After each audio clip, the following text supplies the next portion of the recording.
This is a book review of 0 to 1. We are Accessory to Success, and we review a lot of business books here. If you'd like to subscribe to our email newsletter, we send it out once a week with a lot of business book related information, new releases, discounted free books, takeaways from all these great business books. Thanks for listening. And in this review, there are a lot of other book recommendations, and you can find links to all of those in the blog post.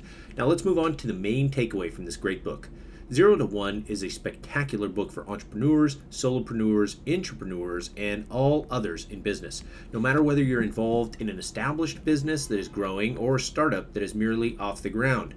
Persons debating what kind of business to start or think about starting a business from home will find many unique and thought-provoking perspectives in this book. Some of the wonderful ideas and principles within these pages can be applied immediately in one's life and business. The book is about questions you must ask and answer to succeed in the business of doing new things. What follows is not a manual or a record of knowledge, but an exercise in thinking. It has you hooked from the first page, and it will keep you thinking and reflecting on the many points it makes long after you finish reading the book. Here are some bullet point takeaways of what you'll learn in this great book.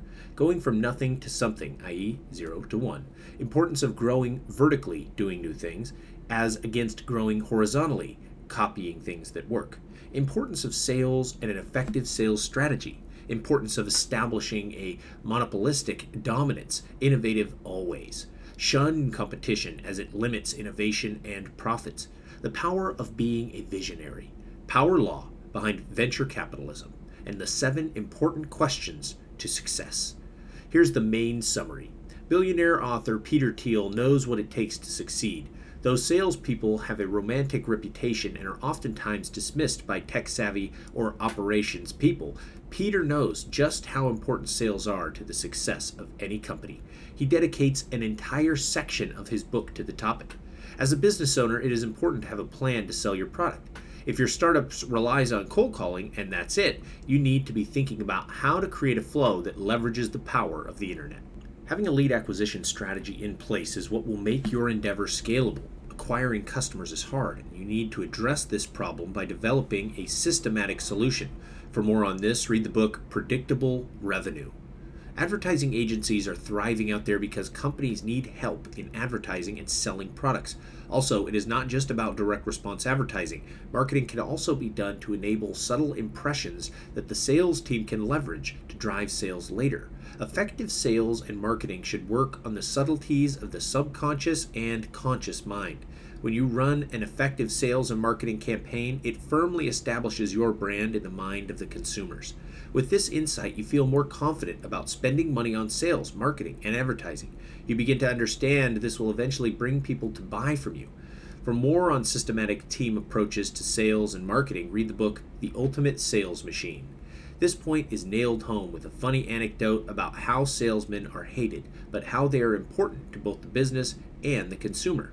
Be a leader, not a competitor. One of the best parts of the book is when Thiel makes his case about avoiding competition.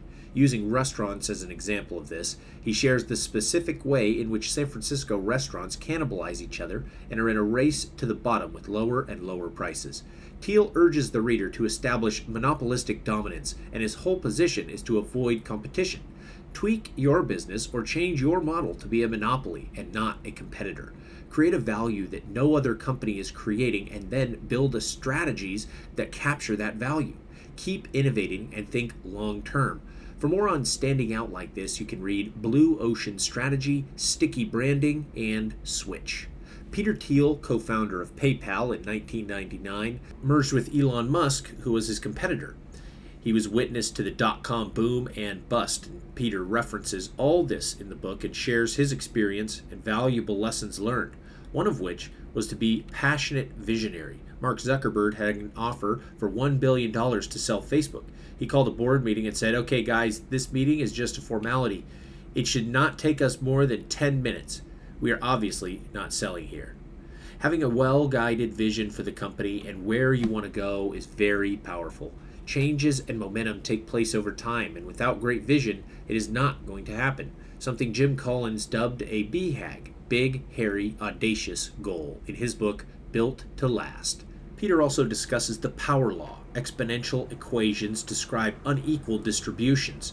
A small handful of companies radically outperform all others. If you focus on diversification instead of single-minded pursuit of the very few companies that can become overwhelmingly valuable, you'll miss those rare companies in the first place. In statistics, a typical distribution is represented using a bell curve. The power law shows an exponential arc.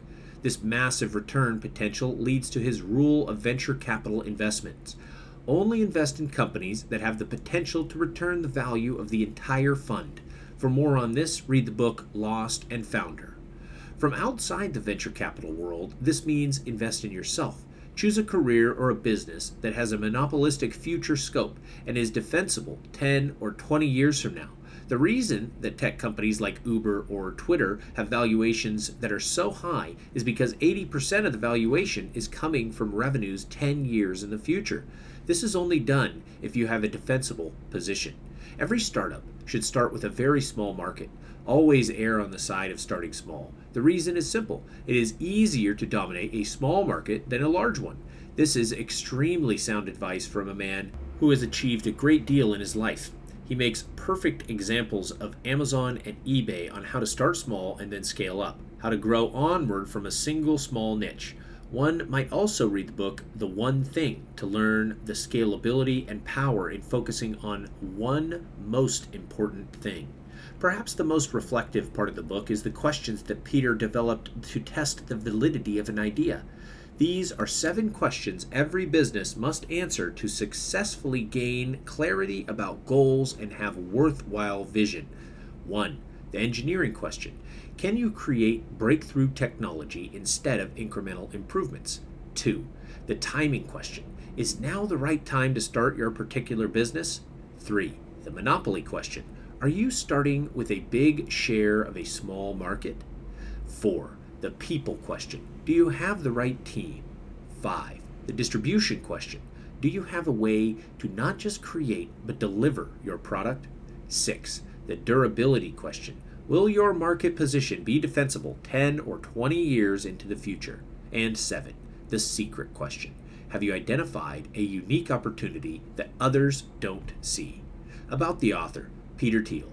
Peter Thiel is a technology entrepreneur and venture capitalist. He started, invested in, and advised some very important technology companies in the last 30 years, earning himself a fortune in the process. As of the mid-2020s, he had an estimated net worth of $2.3 billion. In 1998, he merged with founders Elon Musk and Max Levchin to become PayPal you know of today. He was the first outside investor in Facebook, offering up $500,000 angel investment in 2004. Various other profitable investments in the likes of Airbnb, Stripe, and etc. contributed to his wealth. In 2014, Thiel published 0 to 1, which became a New York Times bestseller. Thiel is also one of the few notable Silicon Valley members to support Donald Trump's presidential run, was considered to chair Trump's Intelligence Advisory Board, and sat on the executive committee of Trump's transition team. Blake Masters was a student at Stanford Law School in 2012 when his detailed notes on Peter's class, Computer Science 183 Startup, became an internet sensation and the foundation of this book. He is president of the Thiel Foundation and chief operating officer of Thiel Capital. This has been a book review of 0 to 1, a fantastic book. Hopefully you enjoyed the review. There are a lot of other book recommendations in this review. You can find links to all of those in the blog post. While you're there, don't forget to subscribe to our email newsletter. It gets sent out once a week. Thanks for listening, and we'll see you in the next review.